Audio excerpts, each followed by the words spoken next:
କାଟୁଛି ତତେ ମାରୁ ମାରୁ ମାରୁ କଣ କହିଲୁ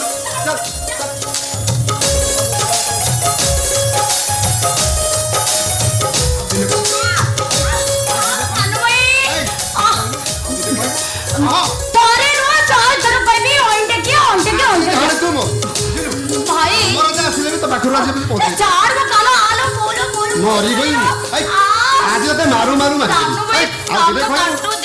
काटुची छाड़ी देवी छाड़ी देवी छाड़ी दे कौन देखी आज ते मारू मारे हो आसला जे कौन कौन मुझे देखी बुझी कौन कहलु दिने कहबो आलो कह अरे हे अमर अरे छोड़ा से तो काई एमती लागे कहलु ओहो कौन कहलु मो कान हां बाहर एथले सासू को खाई छनदानी कहला कोन ना छुआटा तते तो छुआटा भलिया दिसुची आ बाबू देखिलु जानो भाई को देखिलु ए रो काई तू ए बो कोन तू एबे न आस्तिले सानो भाई एबे मो कानटा को छिंडे के उपाड़ी देथाना बो पछे देखिलु ता कान को सुबुज कि नै आई सत कथा देख देख देख मिछरे खाली कहउछि आई ए कहलु तू आगो कहलु से तो कान काहे की मुडथुला ठीक ठीक ठीक से कथा कहटी कहउनु बो तू जानि छु ना कोन बड़ भाई को ओठा दई रे सब बेले तो सानो भाई खाए और सेही भाई मोटके बेले रे कहि देली ओठा खिया तते मारी से ठीक करछि अले तू मार खाइबुनी आ के खाइबो बड़ पिलाटा हेलुनी सब बेले से भाईटा सहित लागि छु कोन आउछु सब ना तो तोरी लगो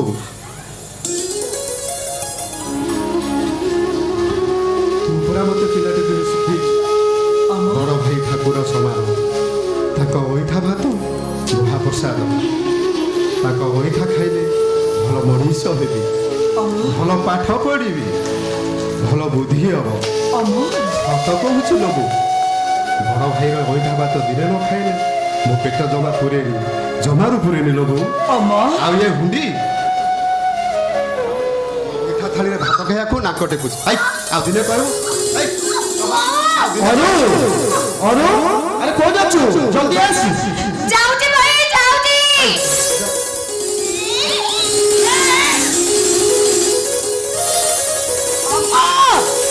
अमर कथा अरे बो कोन कहलु बो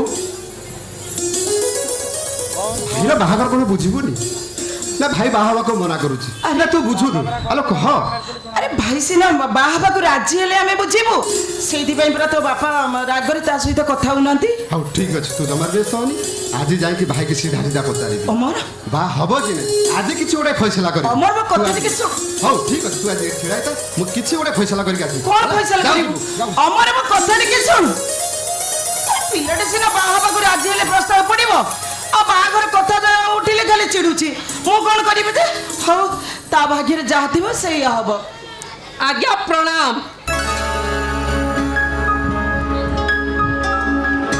आज्ञा मो आसाराम जाति रे खंडायत नीति रे ब्राह्मण पैता पकले ब्राह्मण पैता खोलिले खंडायत बाहागर मध्यस्थी करे आवश्यक पड़िले कांधरे पैता पके बाहर काम सारी दिए माँ आपण पाखक आदित्य बाबू पठेइथिले आदित्य बाबू पठेइथिले हाँ काहे को उद्देश्य रे ए ताको झियो बाहर उद्देश्य रे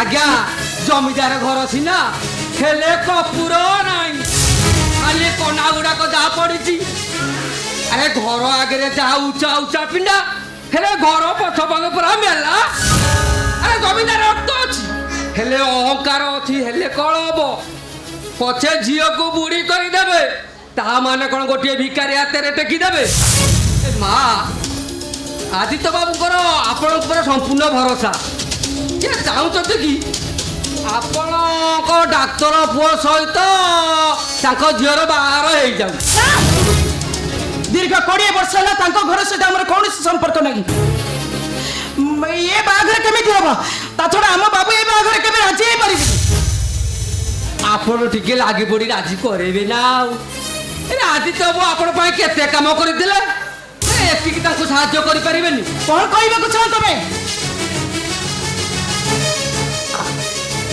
ଆଦିତ୍ୟ ବାବୁଙ୍କର ଆଉ ଜଣକ ବନ୍ଧୁଙ୍କ ସହ ଆପଣ ପୁରା ପ୍ରେମ କରୁଥିଲେ। ସେ ପ୍ରେମର ପ୍ରତାରଣା ପାଇଁ ଆପଣ ପୁରା ମରିବାକୁ ଯାଉଥିଲେ। ଆଦିତ୍ୟ ବାବାସୀ ଆପଣଙ୍କୁ ପୁରା ଆଣି ଆସି ଥଇଥାନ କଲେ ନା ନାଇଁ? ସେଇଥିପାଇଁ ତ ଆଦିତ୍ୟ ନ ଶୁଣିଲେ ମତେ ଘୃଣା ଲାଗୁଛି। ସେଇ ଆଦିତ୍ୟ ଆମ ପ୍ରେମରେ ଫାଟ ସୃଷ୍ଟି କଲା। ସେଇ ଆଦିତ୍ୟ ଆଣି ମତେ ଯୋଉଠି ବାହାଘର କଲା ତାଙ୍କର ପ୍ରଥମ ସ୍ତ୍ରୀ ଥିଲା। ତାଙ୍କର ସେ ପ୍ରଥମ ସ୍ତ୍ରୀ ମରିଗଲା ପରେ ମୁଁ ତାଙ୍କର ଦ୍ୱିତୀୟ ସ୍ତ୍ରୀ ହେଲି। ଆରେ ବାହାଘର ତ ଦୂରର କଥା, ତା ନାଁ ଧରିବାକୁ ମୋର ଇଚ୍ଛା ନାହିଁ। ଯାଅ, ଏ ବାହାଘର କେବେ ହେଇପାରିବନି। କଣ ହେଇଛି? ଆଜ୍ଞା ପ୍ରଣାମ। କିଏ ତମେ? ଆଜ୍ଞା ମୁଁ ଆଶାରାମ। ଜାତିରେ ଖଣ୍ଡାୟତ, ନୀତିରେ ବ୍ରାହ୍ମଣ। ପଇତା ପକେଇଲେ ବ୍ରାହ୍ମଣ, ପଇତା ଖୋଲିଲେ ଖଣ୍ଡାୟତ। ଆବଶ୍ୟକ ପଡ଼ିଲେ କାନ୍ଧରେ ପଇତା ପକେଇ ବାହାଘର କାମ ସାରି ଦିଏ। ହେଲେ ଏଠି କାହା ବାହାଘର କରିବାକୁ ଆସିଛନ୍ତି?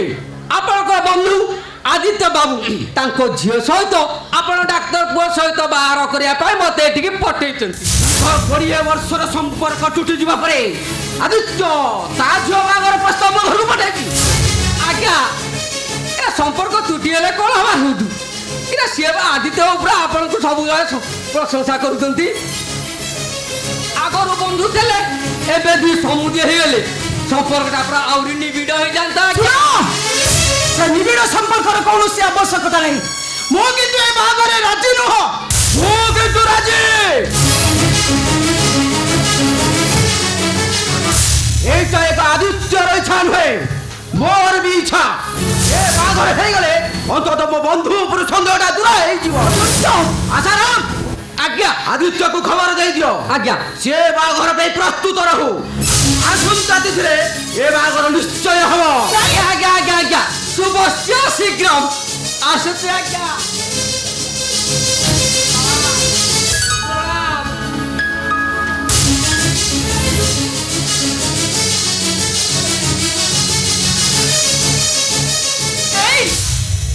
ଆଦିତ୍ୟ ତମର ବନ୍ଧୁ ନୁହେଁ, ସେ ତମର ଶତ୍ରୁ।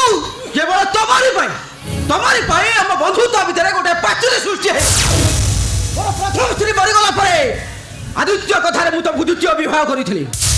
ମାତ୍ର ବାହାଘର ପରେ ମୁଁ ଅନୁଭବ କରିଥିଲି ତମେ ପ୍ରେଗନେଣ୍ଟ ଥିଲ। ଆଉ ସେଥିପାଇଁ ଦାୟୀ କରିଥିଲି ମୁଁ ଆଦିତ୍ୟକୁ। ତାପରେ ଆଉ ଏବେ ବି ମୁଁ ସନ୍ଦେହରେ ଏ ଆକାଶ ମୋ ରକ୍ତର ପିଲା, ଆଉ କାହା ରକ୍ତର ନାଇଁ, ତମେ ମୋତେ ବିଶ୍ୱାସ କର, ଆଦିତ୍ୟ ସହିତ ମୋର କୌଣସି ପାପ ସମ୍ପର୍କ ନାହିଁ। କୌଣସି ସମ୍ପର୍କ ନଥିଲା ମୋର। ଥିଲା। ଆଉ ତାହେଲେ ଆଦିତ୍ୟର ଝିଅ ସହ ଆକାଶର ବାହାଘର ହେଇଗଲେ ଅସୁବିଧା କୋଉଠି ରହିବ? କିଛି ନହେଲେ ମୋ ଆତ୍ମା ତ ବୁଝିଯିବ ଆଦିତ୍ୟର ଝିଅ ଆଉ ଆକାଶ ଭାଇ ଭଉଣୀ ନୁହନ୍ତି ବୋଲି। ସମ୍ପର୍କ ଯୋଡ଼ି ହେଇଗଲେ ମୁଁ ପୁଣି ଥରେ ମୋ ଅନ୍ତରଙ୍କ ବନ୍ଧୁକୁ ଫେରି ପାଇବି। ଶୁଣ, ଆକାଶକୁ କହିଦିଅ, ସେ ଯଦି ମୋତେ ବାପ ବୋଲି ଭାବୁଥାଏ ତାହେଲେ ଏ ବାହାଘରରେ ସେ ରାଜି ହେଇଯାଉ।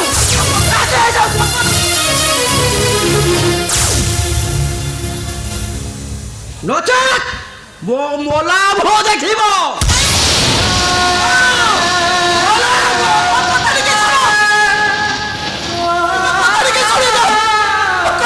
ଶୁଣ তুমি,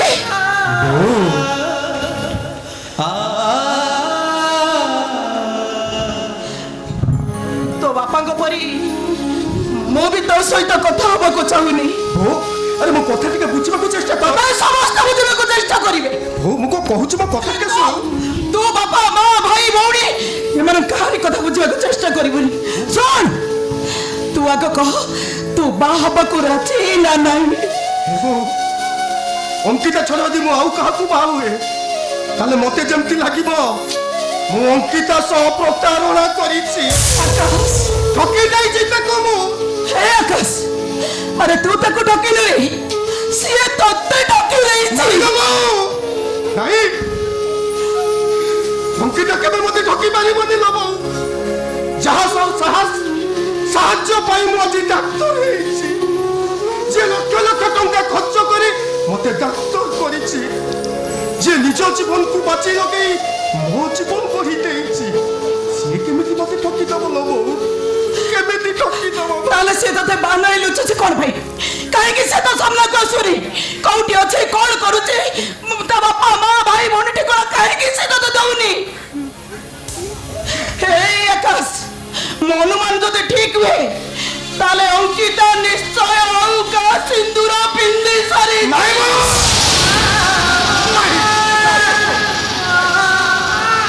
ମୋ ଛୁଆ ମୋ ଅଙ୍କିତା ଆଉ କାହା ପାଇଁ ସିନ୍ଦୁର ପିନ୍ଧି ପାରିବନି, କାହିଁକି ନା ଅଙ୍କିତା କେବଳ ମୋ ଲୋଭ, କେବଳ ମୋ। ଆରେ ପାଗଳା, ନାରୀ ମାୟା ପରା ବଢି ପାଣି କେତେବେଳେ ଯେ କୋଉ କୂଳ ଖାଇବ ସେ କଥା କିଏ କହିପାରିବ? ଅଙ୍କିତା ତତେ ଭଲ ପାଉଥିଲା, ବାହା ହେବାକୁ ଚାହୁଁଥିଲା, ହେଲେ କୌଣସି ଏକ ଦୁର୍ବଳ ମୁହୂର୍ତ୍ତରେ ତା ମନ ଯେ ବଦଳି ଯାଇ ନଥିବ ସେ କଥା କିଏ କହିପାରିବ ରେ? ଶୁଣ ଆକାଶ, ତୁ ଯଦି ମୋ କଥାରେ ରାଜି ବାହା ହେବାକୁ ରାଜି ନ ହଉ ତାହେଲେ ସତ କହୁଛି ଆକାଶ, ମୁଁ ବି ତୋ ବାପାଙ୍କ ପରି ତୋ ସହିତ କେବେ କଥା ହେବିନି, କେବେ କଥା ହେବିନି।